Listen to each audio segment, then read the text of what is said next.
咁啊，今日咧第二日啦，咁我哋咧就今日嘅主要行程咧都係去和歌山嘅，係啦，就由南波咧就會出發去和歌山啦。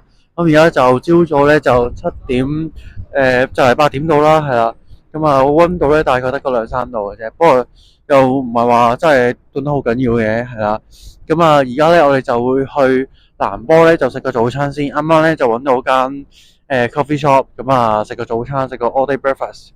咁之後咧就搭車出發去和歌山，咁啊會去黑潮市場啦，跟住睇下嗰個切吞拿魚嘅 show 啦，跟住就去和歌山城行下啦。咁夜晚咧就會食燒肉嘅，係啦。大概今日行程係咁樣咯，係啦。咁啊而家咧就去食早餐先，好。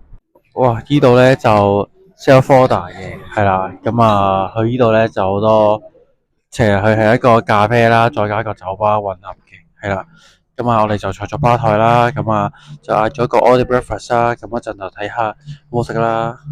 好啦，咁我就早餐就嚟咗啦，咁就有個牛油果多士啦，咁啊一個呢個係咩啊？水煮蛋啦，跟住有個沙律菜啦，同埋煙三文魚，係啦。咁啊個份量咧就比我想象中咧少啲啦，係啦。不過咧我諗都應該夠早餐嘅。咁啊另外咧杯齋啡都嚟咗啦，係啦。咁啊食早餐先啦。